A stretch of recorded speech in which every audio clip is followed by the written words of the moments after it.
시청자 여러분 안녕하십니까. 제21대 국회의원 선거 후보자 토론회 사회를 맡은 김원동입니다. 제21대 국회의원 선거일이 어느새 일주일 앞으로 다가왔습니다. 공식적인 선거운동이 시작된 이후로 거리의 벽보와 출퇴근 시간대마다 마주치는 후보들을 통해 유권자 여러분께서도 이제는 후보들의 얼굴과 꽤 친숙해지셨을 것 같습니다. 이제 유권자 여러분에게 남겨진 과제는 국회를 통해서 우리의 의사를 가장 잘 대변해줄 후보는 과연 누구일지 남은 기간 동안 잘 살펴보는 일일 것입니다. 그래서 유권자 여러분의 선택에 도움을 드리기 위해 춘천시 선거방송토론위원회에서 춘천, 철원, 화천, 양구월 선거구 후보자 초청 토론회 마련했습니다. 후보자들의 자질과 공약, 오늘 이 시간을 통해 잘 살펴봐 주시길 바랍니다. 먼저 두 후보 소개해드리기에 앞서 후보들의 현재 좌석 배치와 이후 소개 및 발언 순서는 후보들 간의 사전 추첨에 의해 결정됐다는 점 알려드립니다. 그럼 후보들을 소개해드리겠습니다. 더불어민주당 정만호 후보 나오셨습니다. 네, 기호 1번 더불어민주당 정만호입니다. 네, 반갑습니다. 미래통합당 한기호 후보 자리에 함께 하셨습니다. 기호 2번 한기호 후보입니다. 안녕하십니까? 네, 반갑습니다. 먼저 본격적인 토론에 앞서 오늘 토론회의 구성 항목 또 후보들께서 유의하셔야 할 점 잠깐 설명해 드리겠습니다. 제일 먼저 두 후보의 기조연설이 있습니다. 이어서 공통질문, 후보들 간의 자유토론, 또 각 후보들의 공약을 정확하게 짚어보기 위한 공약토론, 후보의 마무리 발언 등으로 이루어져 있습니다. 후보들께서 한 가지 유의하실 점도 있습니다.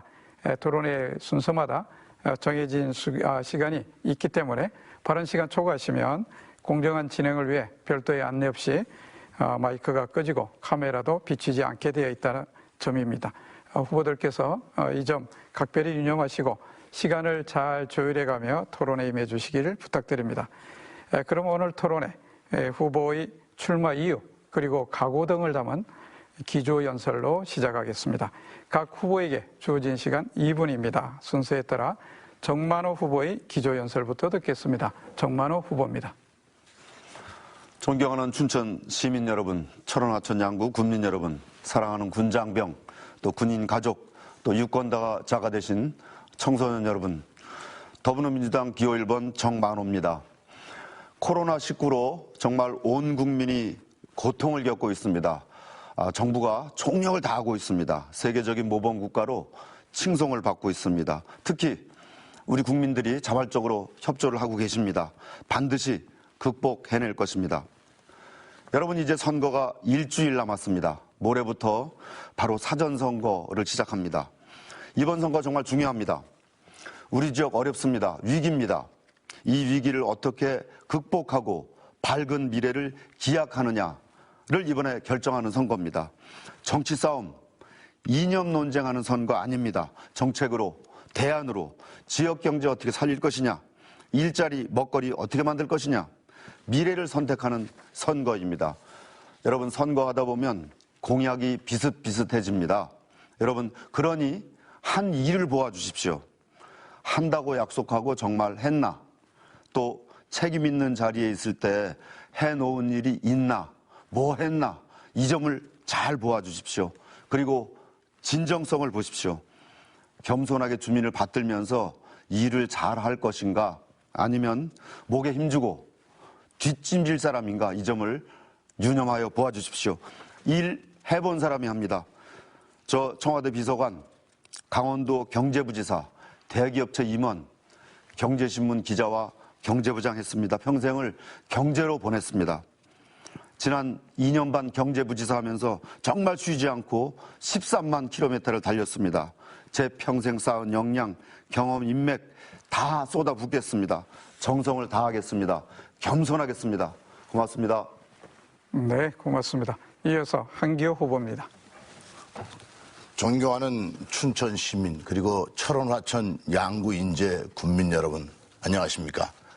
또 사랑하는 장병 여러분 그리고 군인 가족 또 이번에 처음으로 투표권을 갖게 된 18세 된 청년 여러분, 여러분들 첫 선거권에 대해서 대단히 축하를 드립니다. 미래통합당 기호는 2번 한기호입니다. 저는 육군사관학교를 나와서 접경지역에서 군생활 거의를 다 했습니다. 주로 강원도 접경지역인 철원부터 고성지역에서 군생활을 했습니다. 그리고 이 지역에서 국회의원을 18대 국회의원을 하고 19대 국회의원을 했습니다. 이제 저는 잘못된 정치 그리고 우리 지역의 민생고를 해결하기 위해서 나왔습니다. 이번에 돌아다니면서 보다 보니까 지역에서 소독을 하기 위해서 우리 화학대 차들이, 군의 화학대 차들이 제동하는 걸 보고 대단히 기뻤습니다. 역시 접경지역은 군인과 민이 상생하는가 이걸 느꼈습니다. 여러분들 얼마나 힘드십니까? 휴직 상태에서 수많은 근로자, 또 임대료도 못 받는 그런 소상공인, 급여가 삭감될지 모르는 위험에 놓여있는 봉급생활자, 알바 자리도 없는 학생, 앞으로 이런 부분에서 우선 저는 이번에 노인들이 경로당도 열지 않아서 고통을 받는 걸 보고서 우리 노인청을 빨리 만들어서 패키지화 시켜서 도와드려야겠구나. 또 우리 청소년들도 선진국에서는 이미 정부기관으로 정착되어 있는 청소년을 위한 기구, 바로 여성가족부를 청소년가족부로 바꾸겠습니다. 앞으로 잘 지켜봐 주시기 바랍니다. 확실하게 일하겠습니다. 네, 고맙습니다. 자, 이렇게 해서 두 후보의 차분하면서도 결연한 기조연설 들어보셨습니다. 그러면 두 후보께 먼저 첫 번째 공통질문 드리겠습니다. 내용이 이렇습니다. 한번 잘 들어보시죠. 춘천, 철원, 화천, 양구월 선거구에 속해 있는 대부분의 지역에서는 인구가 줄고 있습니다. 특히 적경지역은 지역 소멸까지 거론될 정도로 상황이 심각합니다. 때문에 지자체에서는 오래전부터 다양한 인구 유입 정책을 추진해 왔지만 아직까지 획기적인 효과를 거두지는 못하고 있습니다. 후보들께서는 이 문제에 대해 어떤 현실적인 대책을 갖고 계신지 들어봤으면 합니다. 각 후보께 답변 시간 2분씩 드립니다. 이번에는 한기호 후보의 답변부터 듣겠습니다. 한기호 후보입니다. 제가 19대 국회의원 할 때 실제로 인구를 늘리기 위한 정책을 군수들과 함께 적극적으로 추진해 봤습니다. 그래서 인구가 다소 늘었다가도 다시 줄어들었습니다. 이러한 경험을 하면서 왜 이럴까 이런 고민을 했죠. 결국은 인구가 들어와서 살 수 있는 여건이 안 된다는 것입니다. 또 들어올 수 있는 여건을 만드는 데도 부족한데 이 부분을 하기 위해서는 교통이 우선 확실하게 돼야 되겠다 이렇게 생각했습니다. 그래서 이번에는 SOC 투자에 중점을 두고자 합니다. 이렇게 했을 때 변화가 올 것입니다. 또 서민층, 어르신, 사회 초년생, 신혼부부 이런 분들이 살 수 있는 주거 복지를 개선해 나가겠습니다. 또 우리 지역은 규제가 여러 가지가 중복돼서 있습니다. 면적으로 따지면 우리 면적보다 더 넓습니다. 이런 부분도 규제를 확 풀 수 있도록 이번에 하겠습니다. 동서고속과 철도 제가 추진했습니다만 지난 3년 동안 시간만 허송세월했습니다. 환경영향 평가한다고 이렇게 하다 보니까 결국은 이런 것들이 전부 다 지역에 피폐하는데 문제를 만들고 있습니다. 앞으로 군부대도 비전 투여는 군인들을 채용할 수 있도록 민간인을 채용할 수 있도록 바꾸겠습니다. 또 최근에 도시 청년들이 시골에 창업하는 것이 국가적으로 많이 권장된 이런 부분도 제가 확실하게 지원해 드리겠습니다. 또 인구 소멸 지역에 대한 지원 특별법을 만들겠습니다. 이거는 조금 전에도 말씀이 있었습니다만 우리 지역은 군인들이 빠져나가고 그리고 소상공인들, 자영업자들이 지금 도산 위기에 빠져 있기 때문에 이게 결국은 인구 소멸 지역으로 될 수밖에 없습니다. 일본에 벤치마킹을 하고 이렇게 해서 인구 소멸 지역에 대해서 방지할 수 있는 법을 함께 만들어내겠습니다. 그리고 국가의 행정력이 동원될 수 있도록 국회의원을 하는 동안에 압력을 가해서라도 시행하겠습니다. 네, 고맙습니다. 이어서 정만호 후보의 답변입니다. 네, 인구가 쉽게 늘어나지 않습니다. 기본적으로 일자리를 만들어야 인구가 늘어납니다. 춘천 동면 지내리에 수열 에너지 클러스터를 지금 진행 중인데 거기에 정말 세계적인 글로벌 기업의 데이터 센터를 유치하겠습니다. 거기 목표가 일자리 5천 개입니다. 그것이 바로 인구로 연결될 것입니다. 춘천시가 방사선 가속기를 지금 유치하겠다고 노력을 했습니다. 세 곳이 경합하는데 이 사업 유치에 총력을 다하겠습니다. 이 사업이 유치되면 9천 명의 일자리가 생깁니다. 저는 춘천 북쪽 지역에 세계적인 농식품 테마파크를 조성하는 계획을 지금 여러 곳과 협의 중인데 여기서도 수천 개의 일자리가 나올 수 있다고 생각을 합니다. 철원의 평화산업단지 꼭 만들겠습니다. 이거 일자리입니다. 먹거리입니다. 화천 평화관광, 양구의 지방정원, 두타연 산림휴양 특구, 또 특히 우리 군부대가 빠져나갑니다. 53곳이 빠져나가는 자리가 생기는데 그 자리를 군수산업, 또 그 지역에서 경쟁력이 있는 산업 시설로 메꾸면 이곳을 산업화할 수 있습니다. 그래서 그것을 일자리로 연결되도록 하겠습니다. 그리고 특히 주민등록법 고치겠습니다. 전방에 근무하는 사병들 현지로 주민등록을 옮기도록 합니다. 현재 7만 명인데 앞으로 18,500명이 빠져나갑니다. 그렇게 하더라도 5만 명 이상의 인구 증가를 가지고 올 수 있습니다. 그렇게 하면 거기서 약 2,600억 원의 교부세도 생깁니다. 그것을 우리 적경지역 개발, 또 군대 빠져나간 자리를 개발하는데 거기 쓰도록 하겠습니다. 또 인구가 이렇게 늘어나면 강원도가 국회의원이 9석이 됩니다. 그럼 우리 춘천 정상적인 분구를 만들어서 기형적인 선거구 이것도 정상적으로 되돌려드릴 수 있습니다. 네, 고맙습니다. 이렇게 해서 첫 번째 공통질문에 대한 두 후보의 답변 들어보셨고요. 이어서 두 번째 공통질문 드립니다. 내용이 이렇습니다. 코로나19라는 유례없는 감염병의 확산 사태로 인해 지역 경제가 크게 위축되고 있습니다. 지역 소상공인, 자영업자, 프리랜서, 관광업, 요식업, 운송업 부문의 종사자와 같은 많은 지역 주민들이 매출 감소로 큰 어려움을 겪고 있습니다. 게다가 감염병이 종식된다고 하더라도 그 여진이 결코 적지 않을 것으로 예상됩니다. 현재 정부와 지자체에서 긴급재난지원금을 지급하기로 했는데요. 이 점에 대해 후보들께서는 어떻게 생각하시는지, 또 현재 정부와 지자체의 지원금 외에 어떤 방식의 경제회복 대책이 필요하다고 보시는지, 이에 대한 후보들의 의견 들어봤으면 합니다. 각 후보께 답변 시간 2분씩 드립니다. 순서에 따라 정만호 후보의 답변부터 듣겠습니다. 네, 여러분 너무 어려우시죠? 참 힘듭니다. 자발적으로 이렇게 사회적 거리두기 하시는 우리 시민 여러분께 존경과 감사의 인사를 먼저 드립니다. 전 세계 누적 확진자가 140만 명을 넘었습니다. 미국에서는 사망자만도 사망하신 분도 12,000명을 넘었습니다. 아예 도시를 이동을 못하도록 폐쇄한 곳들도 있습니다. 반면에 대한민국 전 세계에서 가장 모범적인 국가로 손꼽히고 있습니다. 칭송을 듣고 있습니다. 아침 보도를 보니까 진단 키트 이것을 달래는 나라가 121개국이나 됩니다. 일본에서 한국하고 그렇게 사이가 안 좋은데 일본 아베 총리도 우리 그 한국식 드라이브 스루 그러니까 자동차 타고 가면서 빨리 검사하는 거 그거를 배우겠다고 오늘 막 말씀하시는 걸 봤습니다. 특히 국민 여러분께 시민 여러분께 시민의식에 감사를 드립니다. 더불어민주당이 긴급 재난지원금으로 1인당 25만 원, 4인 가구 기준으로 100만 원씩 누구나 가리지 않고 보편적으로 이렇게 지원하기로 지금 약속을 했습니다. 피해가 전국적이고 또 모든 국민이 고통을 겪고 있고 지금 경제가 너무 어렵습니다. 이것을 가리지 않고 줘서 빨리 경기를 조금이라도 회복시키고 또 피해에서 조금이라도 나올 수 있도록 돕기 위한 조치입니다. 이런 조치가 효과적으로 달성되기 위해서는 이런 조치가 꼭 필요하다고 봅니다.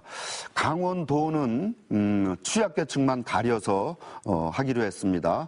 그렇게 하면 여기서 보편적 지원에 대한 문제점도 약간 보완이 될 것 같습니다. 일부에서 선별 지급을 하는데 이념 논쟁, 정치 논쟁 이런 거 안 되고 빨리 지원됐으면 좋겠습니다.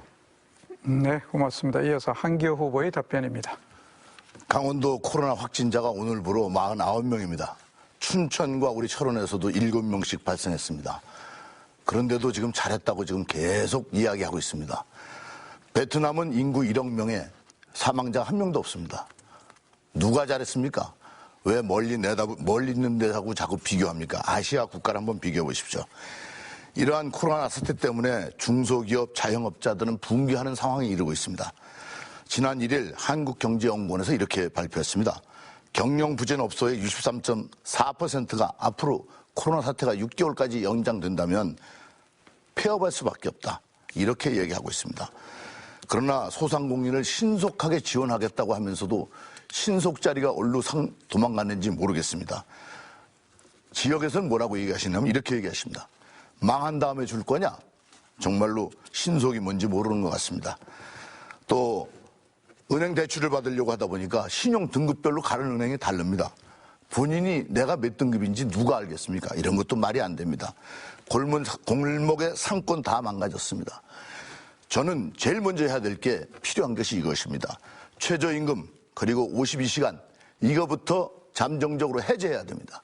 그래서 해제함으로써 융통성 있게 서로 돕고 살 수 있는 길을 만드는 겁니다. 또 부가세 감면, 법인세 감면 이런 것들도 즉시 조치해야 됩니다. 실업 대난이 앞으로 코로나 사태가 발생한 이후 발생할 것입니다. 이거는 어떻게 하겠습니까? 이런 부분들을 지금 아무런 대책도 없이 그저 잘했다고 변명하는 것, 이래서는 안 됩니다. 또 저는 지금 군부대도 좀 훈련을 못하고 있습니다. 나와서 안전지대인 민통선 인근 지역에 일손이 없는 농민들에게 대민지원 해야 됩니다. 군인들이 지금 영내만 있어서는 안 됩니다. 충분히 할 수 있습니다. 이것도 제가 당선되면 즉시 하겠습니다. 네, 고맙습니다. 이번 순서는 후보들이 서로 자유롭게 의견 나눠볼 수 있는 자유토론 시간입니다. 진행 방식 간단하게 설명해 드리면 이렇습니다. 주도권 가진 후보께서 6분간 자유롭게 상대 후보에게 질문도 하시고 답변도 들으시면서 제 대신 사회자 역할을 하시는 겁니다. 한 가지 유념하실 점은 이 시간은 토론을 위해 마련된 것이기 때문에 상대방의 그 후보의 정책이나 등에 대해서 좀 질문도 하시고 답변도 이끌어내시는데 집중해 주시기를 부탁드립니다. 일방적으로 자신의 의견을 표명하는 데 이 시간 사용하시게 되면 어쩔 수 없이 제가 사회자로서 개입할 수밖에 없다는 점 유의해 주시길 바랍니다. 그럼 먼저 한기호 후보의 주도로 6분간 자유상호 토론 시작하겠습니다. 후보자들은 과장하거나 또 그리고 허위사실이거나 또 다른 내용을 가지고 해서는 안 된다고 저는 생각합니다. 정만호 후보자께서 매번 토론 때마다 군부대 감축에 대해서 이명박 박근혜 정부에서 추진했다고 말씀하셨는데 그 주장에 변동 없으시죠? 그렇습니다. 예. 노무현 대통령이 국방개혁 2020을 만들었습니다. 그 팩트를 제가 확인해 드리겠습니다. 먼저 이것이 노무현 대통령 때 만든 2020 계획입니다. 이게 국방계획입니다.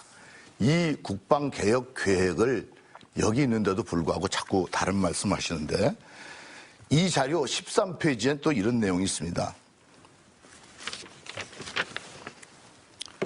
부대수 축소와 중간 지휘 개선 단축이라고 되어 있고 부대 숫자를 축소 조정해서 중간 지휘를 폐지하겠다. 그래서 14페이지에는 현재 분단을 10개 중에서 6개를 해체하겠다. 이렇게 되어 있습니다. 그리고 사단은 47개에서 20개로 줄이겠다. 이게 누가 만든 거냐면 노무현 대통령 때 만든 겁니다. 제가 당시에 군생활하면서 사단장을 했기 때문에 그 이후에 확인 다 된 거죠. 또 이명박 박근혜 정부를 계속해서 국방개혁에 얘기를 하셨는데 지난번 토론회 때 국방개혁 기본계획 14-30 그러니까 2014년부터 2030년까지 계획이 이겁니다. 여기에도 실제로 1페이지에 22년 52만 2천 명 수준을 유지하고 목표 달성을 위한 시행계획을 구체화하도록 되어 있다고 되어 있습니다. 근데 그 밑에 현 안보 상황의 위중함을 고려해서 확고한 군사 대비 태세 유지를 위해서 부대 개편 시기를 조정한다. 이렇게 명시를 해놨어요. 그래서 정만호 후보께서 구체적 계획이 있습니다라고 읽으신 부대 배치 조정 계획도 지역 군단의 개편, 보병 사단의 개편 다 있습니다. 인정합니다. 부대 배비 조정 지역 군단 개편 시에도 보병 사단 개편 내용이 분명히 있습니다. 근데 여기에 보시면 제가 노란 칠을 해가지고 왔는데 별도로 표시해 놓은 게 있습니다. 뭐라고 표시했느냐면 장기 과제라고 해놨습니다. 이 문서 자체가 2014년부터 30년까지입니다.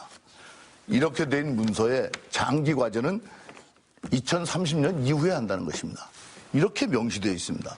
그런데 이걸 가지고 자꾸 다른 말씀을 하시네요. 또 제가 또 확인한 바에 의하면 문재인 정부 들어서 그럼 한 게 아니다 이렇게 얘기할 수도 있기 때문에 제가 문서를 또 하나 가져왔습니다. 이거는 육군본부에서 보고한 내용입니다. 국회에. 여기에 뭐라고 명시해놨냐면 이렇게 해놨죠. 2018년 2월 6일 청와대에서 국방개혁에 대한 보고를 합니다. 그래서 국방부에서 보고를 다 드렸는데 대통령께서 특별 지시를 하십니다. 이 지시에 의해서 육군에서 4월 4일 날 다시 지시사항을 이행한 것을 복창기에 싸들고서 들어갑니다. 들어가서 4월 4일 청와대 안보실장 주관에 대책회의를 합니다. 여기에 부대 개편 이상 더 이상 지연이 곤란하다고 아주 명시가 되어 있어요. 더 이상 지체할 수 없다라고 명시되어 있습니다. 그리고 부대가 33개를 줄이겠는데 여기에 대한 대책을 보고를 같이 합니다. 나머지는 제가 비밀이기 때문에 가져올 수도 없고 확인한 내용입니다. 이렇게 명시됐는데 이것을 자꾸 이명박 박근혜 거라 그러니까 제가 넘어가겠습니다. 어떻게 생각하십니까? 예, 그게 언제 시작해서 누구 때 많이 했고 누구 때 시작하느냐가 그렇게 중요합니까? 제가 처음부터 제가 가장 지금 문제 삼는 것은 대책 없이 진행됐다는 겁니다. 노무현 정부 때 시작하고 지금 말씀하신 대로 바로 이 자리예요. 2014년 박근혜 정부 때입니다. 이명박 정부 때입니다. 이 안에 몇 년까지 뭐하고 몇 년까지 뭐하고 써 있으니까 모든 정부를 저도 있습니다. 네, 그렇습니다. 모든 왜 근데 여기 문재인 네. 대통령 때 건 안 가져오십니까? 지금 말씀하신 대로 문재인 대통령 때 걸 가져오셔야지 얘기가 되죠. 네, 이걸 안 가져오고 빼고 얘기하시니까 모든 정부를 그러니까 거쳐서 국민들이 안 믿으시는 거예요. 네, 모든 정부를 거쳐서 계획이 확정된 것을 이명박 박근혜 정부를 거쳐서 수정되고 보완되고 한 것을 문재인 정부 때 지금 집행을 하는 겁니다. 계획에 따라서요. 그 계획을 제가 갑자기 주도권이 있기 만든 거 때문에 아니고 끊겠습니다. 이제 가는데요. 문제는 자, 그럼 제가 공석 듣겠습니다. 끊겠습니다. 왜냐하면 자꾸 연장선상으로 보는데 박근혜 대통령 때는 별표를 해서 장기 과제로 넣어놓은 거예요. 이거를 문재인 대통령이 땡겨서 했기 때문에 지금 전방의 부대가 해체돼서 이렇게 고통받고 있다는 것을 말씀드리는 겁니다. 자, 여기 보십시오. 서로 자료에서 필요한 것만 아전인수를 골라 쓰는 이런 정치, 나쁜 정치입니다. 22년 52만 병력을 유지를 11만 명을 줄여야 되거든요. 22년까지입니다. 이렇게 써 있습니다. 병력 11만 명을 줄이면 사단을 늘리나요? 사단을 줄여야죠. 그 다음에 여기 이렇게 써 있습니다. 간부의 수준을 비율을 자, 거기까지 하겠습니다. 여기까지 하겠고요. 다음은 정만호 후보 주도로 6분간 자유상호 토론 진행하겠습니다. 예, 아까 말씀드리다가 못했는데 간부 수를 2025년까지 40%로 한다. 그럼 간부를 늘리면 사병이 줄겠지요. 그러니까 어느 정부 탓하는 거 그거 지금 유익하지 않습니다. 지금은 그렇게 사병들이 빠져나가게 부대가 빠져나가는데 과연 대책이 있느냐. 그때 국방이 간사하셨는데 대책이 진행되도록 놔두고 부대가 빠져나가는 거 진행되도록 놔두고 대책은 수립하셨느냐. 제가 그걸 묻는 겁니다. 저 이명박 박근혜 정부 탓하지 않습니다. 모든 정부가 다 진행돼서 온 겁니다. 저는 다른 질문 좀 하겠습니다. 길들이 철원만 들어오면 그렇게 좁아집니다. 관인 지나면 동성 들어가는데 농공단지 앞에 2차선입니다. 또 이동해서 오다가도 철원 들어오면 또 2차선이죠. 4차선이. 돌아가신 이용삼 의원님이 닦아놓으시고 그 뒤에는 참 진행이 안 됐습니다. 이번에 한교 후보님 공약을 하신 그 공보물에 보니까 그 일동에서 들어오는 47호선, 또 관인에서 오는 87호선, 또 화천에서 들어가는 지촌에서 화천 들어가는 56호선을 확포장하겠다 이렇게 공약하셨습니다. 그 길이 지금 확장이 안 돼 있죠. 사실입니다. 포장해야 되죠. 확장해야 되고. 이게 이제 2012년 선거 때 한기호 후보님 공보예요. 진심을 품은 약속. 진품 약속입니다. 여기에 보면 똑같습니다. 87호선 4차선 확장, 47호선 4차선 확장, 56호선 4차선 확장 이렇게 돼 있어요. 그러니까 8년 전에 약속하신 일을 이번에 다시 하셨습니다. 그런데 안 돼 있죠. 8년 전에 약속하신 거를 안 했는지 못했는지 하여튼 안 돼서 이번에 다시 약속을 하셨습니다. 그게 안 된 이유가 특별히 있을까요? 저한테 물으셨습니까? 네, 말씀 좀 해주세요. 당연히 이유가 있죠. 네. 이유 없는 무덤이 어디 있겠습니까? 예. 전부 다 이런 지역들이 어디냐면 도와 도 경계선 지역입니다.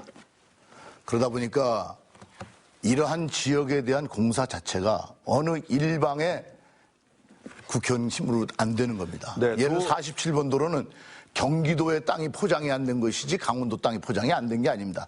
그래서 여기에 대한 대책이 있어야 됩니다. 네, 제가 바로 제 시간입니다. 제가 쓰겠습니다. 아니 이렇게 관인까지 경기도까지는 4차선입니다. 예. 철원 들어오면서 2차선이죠. 도 경계 문제가 아니고 그걸 묻는 겁니다. 그러니까 그래서 지금 도 47번 경계여서 못했다. 아니 제가 47번부터 대답을 하지 않습니까? 예. 그렇게 좀 급하신가요? 그럼 56호선은요? 아니, 그렇게 급하신가요? 56호선은요.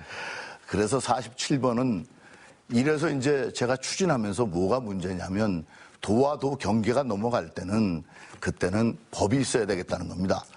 왜냐하면 지방도래도 국법으로 만들어서 예, 이거는 제가 상급기 물을 게 아닌 많아서요. 국가에서 해야지 후보님, 제가 좀 지역에 쓰겠습니다. 맡겨서는 안 된다 그런 거죠. 자, 8년 전에 제가 주목하는 것은 이겁니다. 예. 우리 한기호 후보님이 그 당시에 이명박 정권 때예요. 집권 여당 때입니다. 집권 여당 때 이렇게 약속하신 것을 그때 못했어요. 그대로입니다. 지금도. 이용삼 의원 해놓으신 이후에 길이 안 넓어졌습니다. 그리고 지금 다시 그대로 공약을 하셨어요. 이명박 때도 못했는데 이제 야당이신데 하시겠습니까? 그거 쉽지 않아 보이는데요. 야당, 여당, 다수당이 되는 것은 이번 선거가 끝나봐야 됩니다. 네.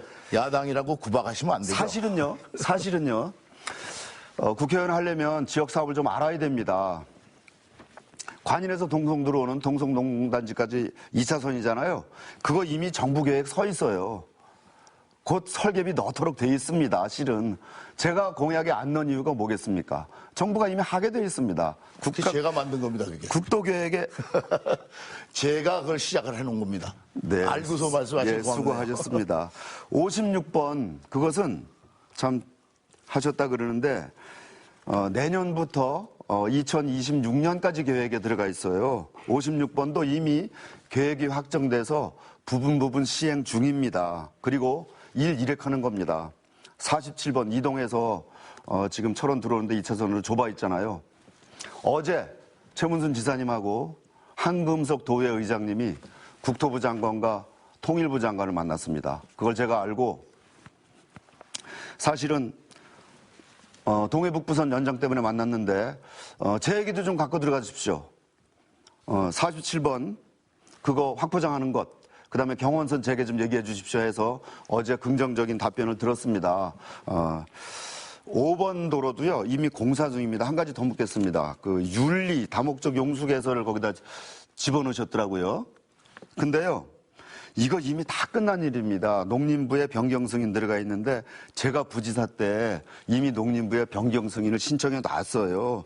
그래서 이거 다 하던 일인데, 다 해놓은 일인데 혹시 뭐 윤리 그 다목적 용수 개발은 다른 사업을 얘기하시는 건가요? 그 사업입니까? 지금 말씀하시는 거 보니까 87번도로 제가 해놓은 것을 이미 다 옛날에 해놨다고 얘기하셨듯이 똑같은 겁니다.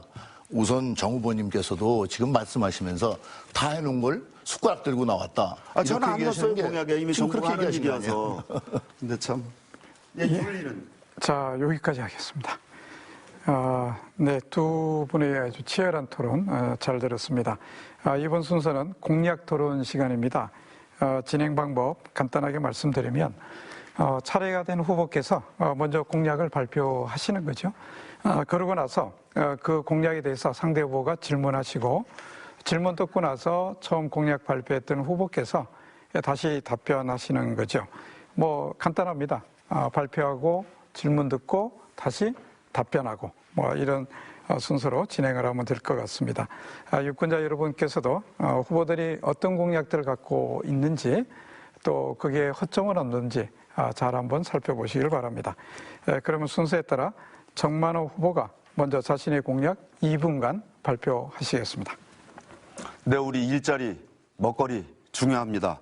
제가 춘천을 빅데이터 산업의 수도로 키우겠다 이런 약속을 했습니다. 춘천 동면 지내리에 24만 평의 지금 수열 에너지 클러스터를 조성하기로 했는데 거기에 제가 세계적인 글로벌 데이터 센터를 유치하겠습니다. 그렇게 하면 거기서 1,000명의 데이터 산업 전문 인력을 양성할 수가 있습니다. 그리고 5,000명의 일자리가 창출됩니다. 약 2조 원의 생산 유발 효과도 거둘 수 있습니다. 여기 3천억이 투자되는데 한쪽은 데이터 센터 약 14만 평입니다. 그리고 거기서 더워진 물로 첨단 농업 그리고 물과 관련된 특화 산업 그리고 그 옆에 약 700가구가 거주하는 스마트 생태 주거단지 이런 일들을 하게 됩니다. 지금 네이버와 삼성 SDS가 여기 들어와 있죠. 거기는 춘천에 차가운 공기를 쓰는 겁니다. 그런데 앞으로 만드는 지역은 소양댐 물 속에 130m 지점에서 하루 340만 톤 물이 나오거든요. 아주 차가운 물입니다. 6도, 7도. 그것으로 데이터 센터를 시킵니다. 그러면 차가운 물이어서 전기료가 4분의 3이 절감됩니다. 아주 중요한 산업이 됩니다. 정부의 100대 국정과제에도 이미 반영이 되어 있습니다. 작년에 진입도로 설계비 국비 제가 따다가 국비를 이미 확보해서 설계 예산을 확보해 놓았습니다. 일부 사업을 참여하는 협약도 진행을 해 나왔습니다. 앞으로 2년 동안 공사를 해서 2023년에는 준공이 되도록 하겠습니다. 일자리 5,000개 그리고 1,000명의 데이터 전문 인력 양성 이렇게 해서 춘천의 미래를 이끌고 그리고 춘천의 4차 산업혁명의 시동을 거는 정말 춘천의 대표 주력 산업으로 키우겠습니다. 네, 그러면 방금 발표된 정만호 후보의 정책에 대해서 한기호 후보가 30초 이내에 질문해 주시기 바랍니다. 정만호 후보는 실제로 춘천에 대해서 준비한 게 없었습니다. 저도 준비한 게 없었기 때문에. 이번 수열 에너지 문제도 제가 확인해 봤습니다. 왜? 프랜카드가 붙어 있기 때문에. 확인해 본 바에 의하면 이미 추진하고 있는 것이었습니다. 이미 벌써 몇 년 전부터 세부적인 게 검토돼서 추진하고 확인하고 그 단계가 상당히 진척된 겁니다. 이걸 가지고 본인의 공약이라고 지금 얘기하신 것은 지나치지 않습니까? 제가 경제부지사 시절에 정말 혼신의 힘을 다해서 하던 작업입니다. 특히 레고랜드에서 가장 어렵게 하던 것이 뭐냐면 문화재 발굴입니다. 3.3년 반이 문화재 발굴에 걸렸고 또 복토를 해놓고 돈이 350억 들어갔습니다. 이 사업하면서 수열에너지 클러스터 하면서 제일 고심했던 게 바로 문화재였습니다. 다행히 이미 1년여쯤에 문화재 발굴에 대한 지표조사를 끝내고 또 문화재가 나온 지역은 재척도록 다 해놨습니다. 그냥 그림만 설계만 되어 있습니다. 무엇을 하겠다는 개념도만 잡혀 있는데 제가 정말 다 개념조차 바꾸어서 사업 진척 방향도 바꾸었습니다. 제가 지금 새로 집어넣는 것은 글로벌 기업의 데이터 센터입니다. 지금 구글과 접촉을 하고 있는데 성과 여부를 섣불리 말씀드렸다가 나중에 안 될까봐 말씀을 못 드립니다만은 세계적인 데이터 센터 유치를 제가 하겠습니다. 강원도 이모빌리티 기업 때 매출 5천억짜리 기업을 유치한 것처럼 세계적인 글로벌 기업의 데이터 센터를 유치해서 여기서 전문 인력을 양성토록 하겠습니다. 강원도가 지금까지 계획했던 일은 이런 구체적인 계획은 없습니다. 전문 인력 1,000명, 일자리 5,000개, 그건 제 계획입니다. 글로벌 기업 유치, 이것도 역시 제가 만든 계획입니다. 아유, 네, 고맙습니다. 후보들께서 발표하고 또 질문하자 자연스럽게 바로 제 중간 설명 없이도 답변을 이어주셔서 감사합니다. 자, 이번에는 순서 바꿔서 해봐야 되겠죠. 한교 후보가 자신의 공약 2분간 발표하겠습니다. 레고랜드를 보니까 이 레고랜드 때문에 어떤 단체에서 정만호 행정부지사와 고급 공무원들을 고발을 했더군요. 고발한 내용을 보니까 정말 가관입니다. 그러고서 본인이 잘했다고 하니까 앞으로 잘 지켜보겠습니다. 문재인 정부 들어서 최저임금이 급격한 인상으로 인해서 인건비가 올라가고 경제 불황으로 어려움이 가중되고 있습니다.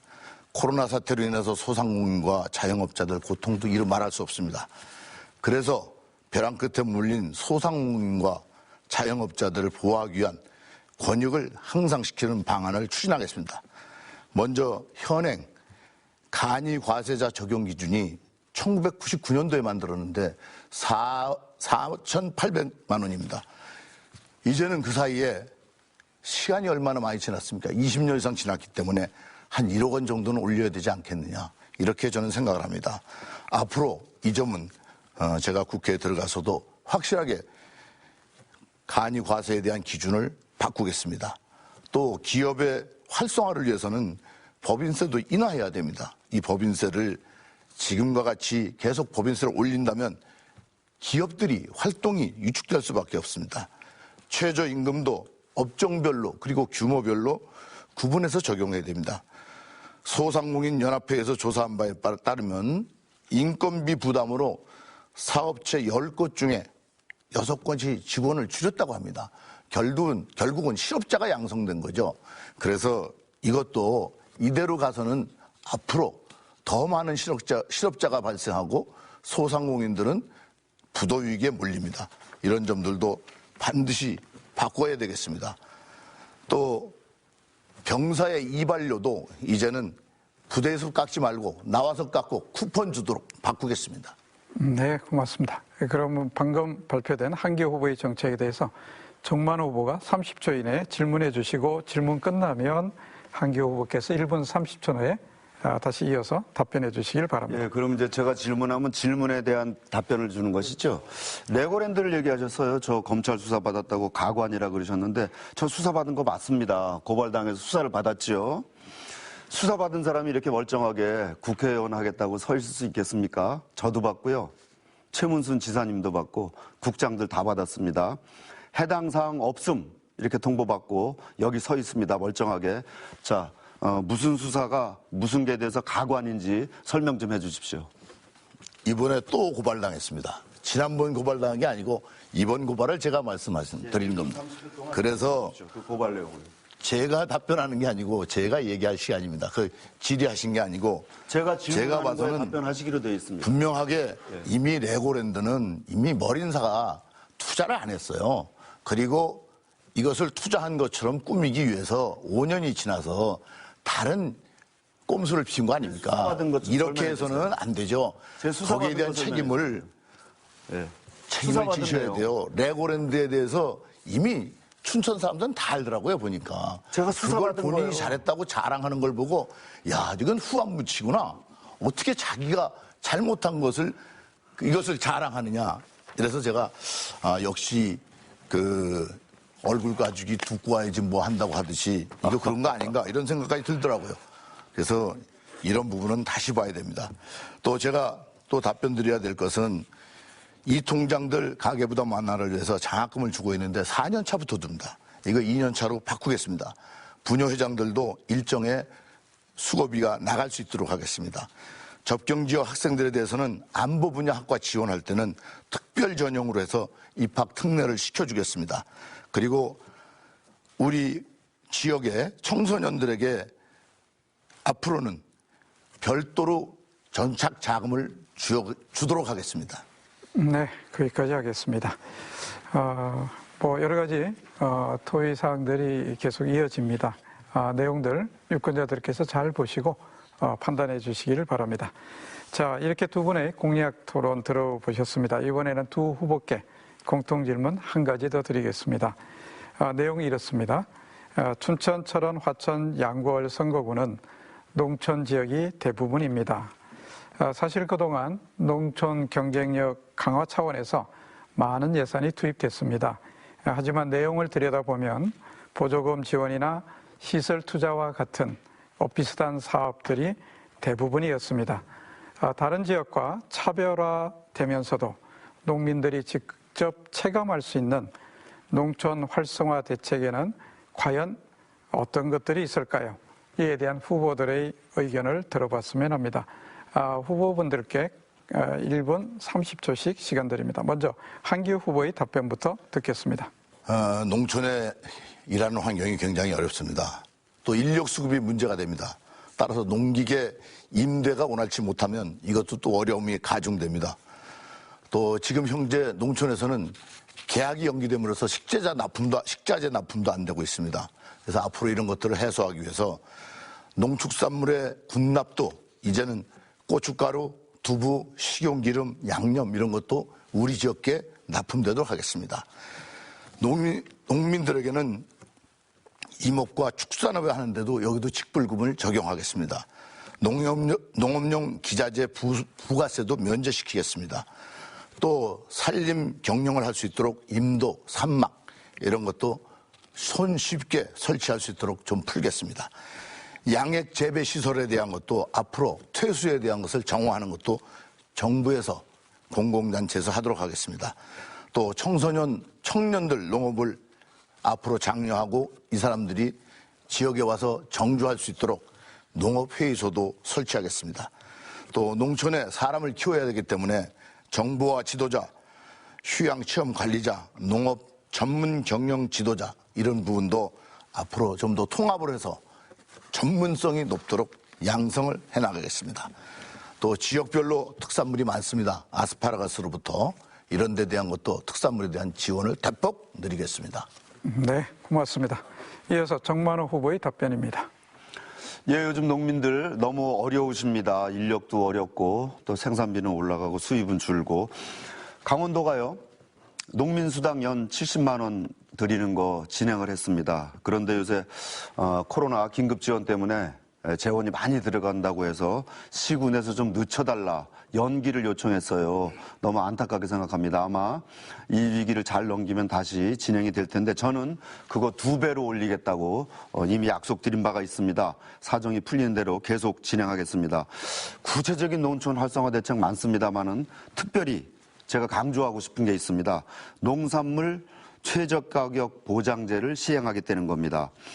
각 지역의 특화 작물에 대해서 출하 당시, 출하 때의 시장 가격 또는 생산 원가를 계산을 해서 기준에 못 미치면 일정 비율을 보존해 주는 겁니다. 이거 제가 혼자 마음대로 하는 거 아니고 전라북도에서 이미 추진키로 했습니다. 거기는 의회까지 거쳐서 확정을 했는데 우리 강원도에서도 이거 시험 실시를 해서 효과가 검증되면 전국적으로 제도화할 수 있도록 시행하겠습니다. 우리 철원, 하천, 양구, 그다음에 춘천 북부 지역 농산물들, 특작물들이 많습니다. 이거 잘 안 팔리는데 명품화하고 로컬 푸드 판매장 만들어서 많이 파는 거 중요합니다. 제가 장사꾼이 되겠습니다. 여러분들 농산물 팔아주는 도매상 역할을 하겠습니다. 열심히 팔아드리겠습니다. 네, 고맙습니다. 이렇게 해서 공통질문에 대한 후보들의 답변 들어보셨습니다. 이번에는 다시 한번 자유토론 시간 갖겠습니다. 앞서 한 차례 해보셨기 때문에 제가 길게 다시 설명드리진 않겠습니다. 다만 한 가지만 더 환기하자면 일방적인 그 정책 발표 시간이 아니니까 상호 토론될 수 있도록끔 질문하시고 답변 들으시면서 제 대신 6분간 토론의 사회자 역할을 해주시는 겁니다. 자, 그럼 먼저 정만호 후보 주도로 6분간 자유상호 토론 시작하겠습니다. 네, 여러분 코로나19 때문에 너무 어려워서 민주당에서 1인당 25만 원, 가구당 40만 원씩 차별 없이 지급하겠다 이렇게 했습니다. 자, 한교 후보님 시간 많이 드리려고 바로 질문 드리겠습니다. 도미일보에서 설문으로 조사한 게 있는데요. 거기 보니까 이렇게 차별 없이 주는 보편적 지급이 아니고 선별 지급 이렇게 답변하셨어요. 맞습니까? 맞습니다. 네. 엊그제 6일 날 장학사거리에서 유세를 하시는데 전 국민에게 1인당 100만 원씩 주는 건 사회주의다. 1인당 100만 원을 가구당 100만 원인데 이거 혼동하신 건데 예. 가구당 100만 원이 됐건 1인당 100만 원이 됐건 이거 사회주의다 이렇게 말씀을 하셨어요. 맞죠? 사회주의의 성격이 강하죠. 네, 사회주의 성격이다. 자, 미래통합당의 황교안 대표께서요. 우리 민주당 1인당 25만 원 했는데 황 대표께서 뭐 재산 이런 거 가지지 말고 50만 원 주자고 하셨어요. 그럼 황 대표도 사회주의라고 하실 겁니까? 당대표는 당대표가 얘기했지만 당대표와 일치되지 않는 개인의 의견도 있을 수 있습니다. 아, 예. 그러면 당대표, 그게 당론이 돼도 반대하실 겁니까? 당론으로 확정된 게 아니기 때문에. 네, 당론이 다르죠. 되더라도요. 예. 예. 그러면 미래통합당이 사회주의 성격의 당이 되는데 괜찮으시겠습니까? 유승민 후보도 마찬가지로 우리 황교안 대표가 1인당 50만 원씩 나눠준다는 데 대해서 이거는 과도한 것이라고 지적한 적이 있습니다. 예, 어느 나라는 저도 마찬가지로 이 부분에 대해서 황교안 대표가 발표를 그렇게 했지만 황교안 대표의 개인의 의견이지 당론이 아니기 때문에 저도 거기에는 동의하지 않습니다. 예, 어느 나라는 그렇게 주는 데도 있고 그렇지 않은 데도 있습니다. 그것은 그 나라가 선택하는 건데 제가 말씀드리는 거는 황 대표나 미래통합당이 사회주의가 될 판인데 괜찮겠습니까? 뭐 방법의 문제가 아니고 사회주의라는 이념을 씌우길래 제가 여쭤보는 겁니다. 사회주의라고 생각하시더니 먼저 얘기하시네요. 이념. 만일 그렇게 되면 그거를 사회주의라고 생각하십니까? 예? 그렇게 전 국민에게 고르게 나눠주는 걸 사회주의라고 생각하십니까? 이런 식으로 획일적으로 하는 것은 이번에 선거에 표를 얻기 위한 수단으로 써먹는 것이지 이게 어디 맞습니까? 사람마다 수준이 다 다른데 맞지 않습니다. 왜냐하면 보험료를 기준으로 한다고 하는데 보험료도 부부가 있으면 부부가 보험료 다 내요. 직장을 다니면.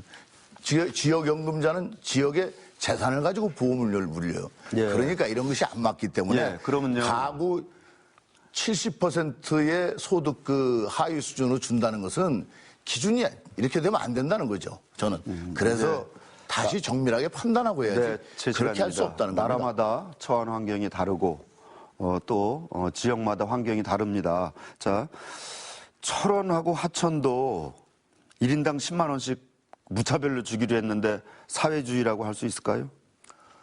10만 원 준 것을 가지고 그렇게까지 얘기하시면 역시 그 정만호 후보는 옹졸하지 않습니까? 그러면 10만 원은 옹졸하고 25만 원은 괜찮고요. 그 한계가 어디라고 봐야 될까요?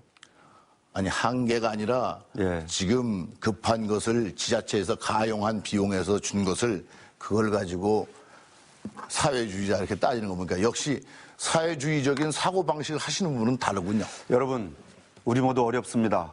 온 국민이 힘듭니다. 돈들을 안 쓰셔서요.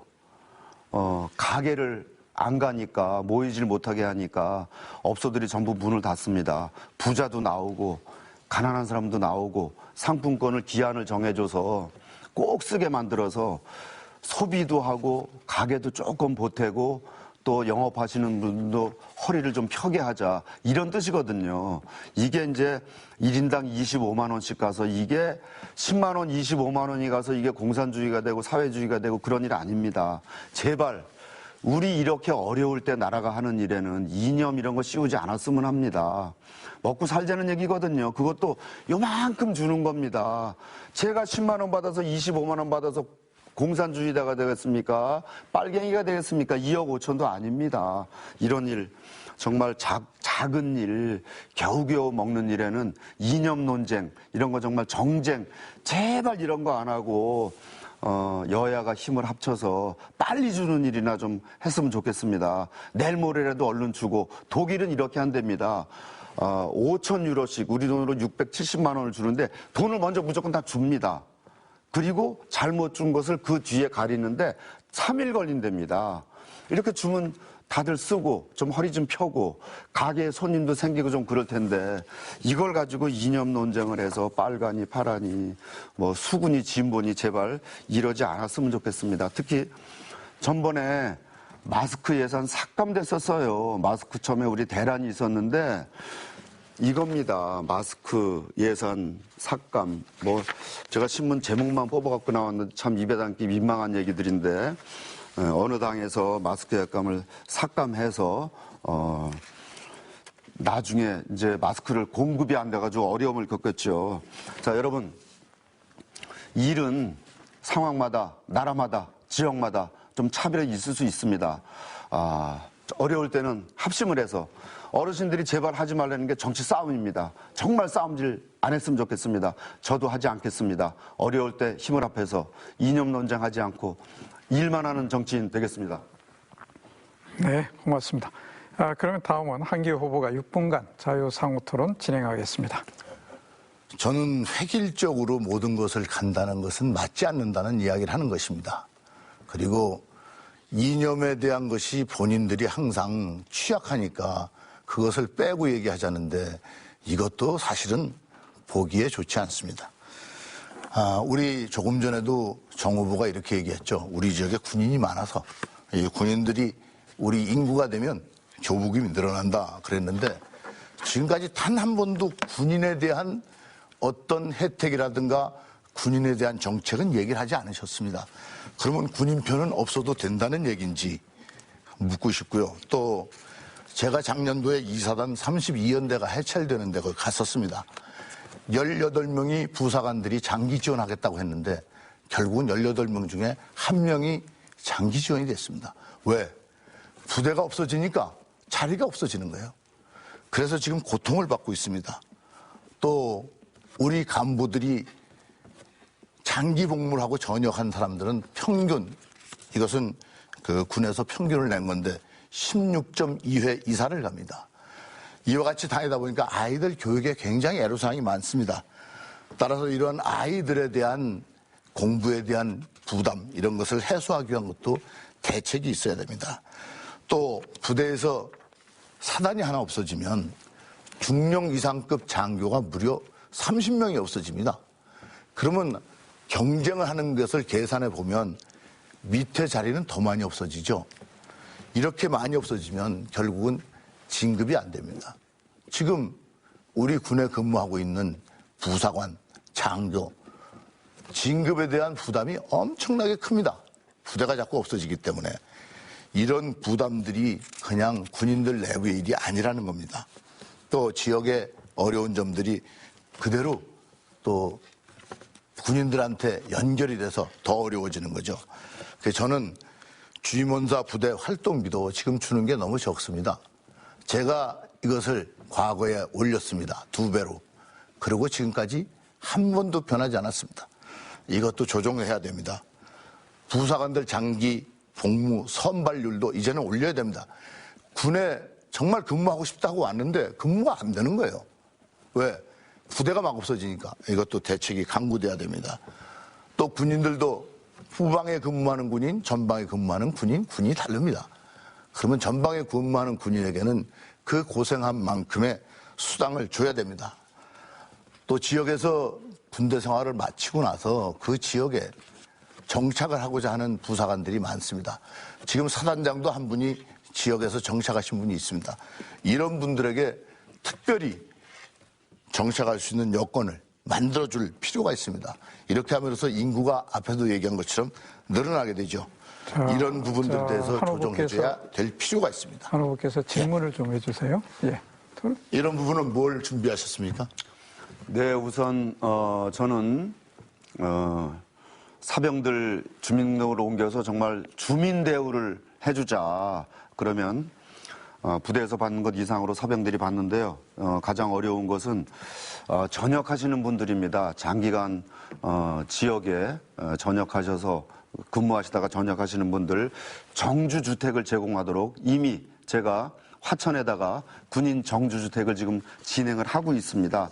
그런 것을 곳곳에 주고 특히 군부대 빠져나간 자리 전역하시는 장병들 전역하시는 분들 근무하실 수 있도록 저렴한 가격에 주택을 제공하는 것을 방안을 어떤 식으로 당구토록 하겠습니다. 제공합니까? 저렴한 또 가격이? 지금 부사가 네?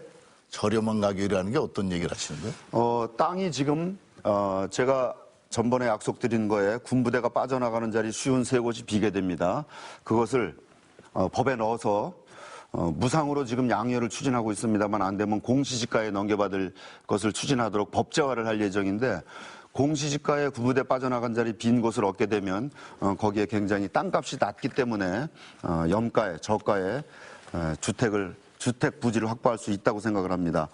그다음에 특히 요즘 이제 다니면서 보니까 부사관들 어린 자녀들 교육하시는 거 굉장히 어려움을 겪었습니다. 그래서 군인 아파트 몰려 있는 지역에 어린아이들 자기주도 학습센터를 독립적으로 마을 단위로 공급할 수 있는 방안을 하겠다. 감사합니다. 그다음에 네, 관심을 많이 가지고 그다음에 있어서 돌봄센터 아이들이 요즘 이제 어린 아이들이 많아요. 그래서 돌봄센터를 단위별로 마을별로 우리 농민들 계신 데는 띄엄띄엄 떨어져 있는데 군인 아파트가 몰려 있거든요. 거기는 돌봄센터 들어갈 여건이 충분합니다. 그래서 사모님들 좀 어려움 더 드리게 돌봄센터하고 학습센터 넣어주겠다고 제가 약속을 했습니다. 주임원사들 활동비 올려드리는 거 얼마 받으시는지 아십니까? 한번 말씀해 보시죠. 잘 모릅니다. 말씀해 보시죠. 주임원사 얼마인지 잘 모릅니다. 그러죠? 전체 얼마로 얼마인지도 잘 올려주시려고 모르고요. 얼마로 올려주시려고 하는데요? 네. 모르시면 모르신다고 하시면 되지. 말씀해 주시면 제가 받겠습니다. 예, 모르시면 모르신다고 하면 네, 되지. 모릅니다. 이렇게. 예. 네. 얼마로 올릴까요? 얼마인데 얼마로 올릴까요? 나중에 확인해 보시죠. 아니, 물어봤으니까. 확인해 보세요. 제게 물었으니까 답변해 확인해 보세요. 보세요. 얼마죠? 확인해 보세요. 대대가 20만 원, 사단이 24만 원입니다. 네, 감사합니다. 제가 받겠습니다. 네. 제가 몰랐습니다. 잘 받겠습니다. 예, 시간이 딱 다 됐네요. 예. 예, 두 분의 그 자유상호 토론, 감사합니다. 제21대 국회의원 선거 후보자 토론회 어느덧 마칠 시간이 됐습니다. 후보들께서는 유권자분들께 못한 말씀이 참 많으실 텐데요. 자신에 대한 지지를 호소하실 수 있는 마지막 기회 각 후보께 2분씩 드리겠습니다. 마무리 연설은 한기호 후보부터 하겠습니다. 한기호 후보입니다. 예, 감사합니다. 그리고 제가 이 자리에 다시 쓸 수 있어서 정말로 감사합니다. 국회의원 2번을 하고 그동안 4년 동안 지역을 돌면서 저를 따뜻하게 맞아주셨던 우리 지역민들 정말로 감사합니다. 저는 그 4년 동안에 야인으로 있으면서 정말 많은 걸 느꼈습니다. 국회의원으로서도 18대, 19대 했다고 제가 자랑은 합니다만 그러나 부족했습니다. 그러나 이제는 정말 무엇을 어떻게 해야 되는지 압니다. 좀 전에 우리 정 후보가 저한테 너 이것도 안 하고 저것도 안 했지 않냐. 마찬가지입니다. 국회의원 나오는 사람들은 표를 얻기 위해서 거짓말도 하고 있습니다. 이런 거짓말 안 하려고 노력을 하다 보니까 어떤 때는 군인 출신이라서 딱딱하다 뭐 이런 얘기도 듣고 있습니다. 이제 제가 다시 국회의원이 된다면 이런 과오들을 시정해서 바른 사람으로서 바르게 정치하겠습니다. 또 제가 춘천에 온 지 이제 겨우 한 달 됐습니다. 춘천에 와서 한 달 동안 다니면서 우리 시민들이 제게 보여주신 따뜻한 눈길 감사하게 생각하고 있습니다. 결코 이 눈길을 잊지 않고 우리 춘천 북부 지역을 확실히 바꾸겠습니다. 서울의 강남과 같이 춘천의 강북이 변화할 수 있도록 만들겠습니다.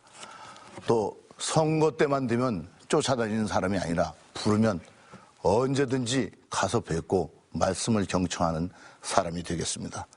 다시 한번 부족한 저에게 성원해 주시고 후원해 주신 분들께 진심으로 감사드립니다. 앞으로 더 한 번 일할 기회를 주십시오. 감사합니다.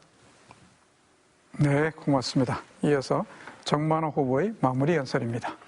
네, 존경하는 춘천 시민 여러분, 철원하천 양구 군민 여러분, 또 군장병 군인가족 여러분, 오늘 토론 보신 것처럼 저는 이미 강원도 부지사로 일할 때 이미 지역 사업들 세세하게 살펴보고 많은 일을 해 놓았습니다. 춘천에 레고랜드 정말 어려운 무릅쓰고 착공을 시켰습니다. 아직 미비한 점이 있지만 일단 출범이 됐습니다. 수열 에너지 클러스터 기본적인 정비 작업 다 해놨습니다.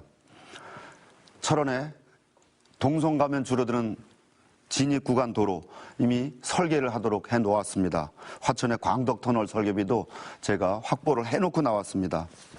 우리 양구에는 없어진 LPG 사업 살려서 준공까지 했습니다. 방산길, 원통길, 또 방천 가는 길도 착공을 하거나 설계를 시작했거나 또는 설계비를 확보했거나 이렇게 준비했습니다. 이미 이렇게 해놓았습니다. 전에 못해서 이제 다시 하겠습니다. 이렇게 하는 거 아닙니다. 제가 지난번에 떨어져서 못했기 때문에 미리 해드린 겁니다. 여러분, 우리 지역의 큰일들, 과업들, 수건사업 많습니다. 대부분 다 제가 부지사 때 맡던 일입니다. 제가 하던 일 다시 제가 맡아서 깔끔하게 제가 완성하겠습니다. 여러분, 저는 평안도에서 공산당이 싫다고 월남한 피난민의 아들입니다. 양구중앙시장의 옷가게의 아들로 컸습니다. 분단의 현실, 우리 적병지의 고통 너무 잘 압니다. 또 골목상권 어려움 몸에 배 있습니다. 여러분과 고통을 함께할 준비가 되어 있습니다. 청와대 비서관, 강원도 부지사, 대기업 임원, 경제신문 경제부장 역량 다 쏟겠습니다. 그리고 진심을 다하겠습니다. 겸손하게 하겠습니다. 고맙습니다. 네, 고맙습니다. 여러분 오늘 토론회 어떻게 보셨습니까? 유권자 여러분의 선택에 크게 도움이 되셨기를 바랍니다. 코로나19의 전 세계적인 유행으로 우리의 일상이 크게 흔들리고 있고 너나 할 것 없이 모두 참으로 힘든 요즘입니다. 그렇다고 해서 앞으로 의회에서 우리의 이해를 대변해 줄 국회의원 선출을 소홀히 할 수는 없습니다. 우리가 세월 대표들을 통해 우리의 일상을 가능한 한 신속하게 회복하고 더 나은 미래로 나아가는 또 하나의 길을 열어가야 하기 때문입니다. 참고로 말씀드리면 여러분께서 지금 보시고 계신 이 토론회 방송 내용은 중앙선거 방송 토론회의 홈페이지 또 유튜브 등을 통해서 다시 보실 수 있습니다.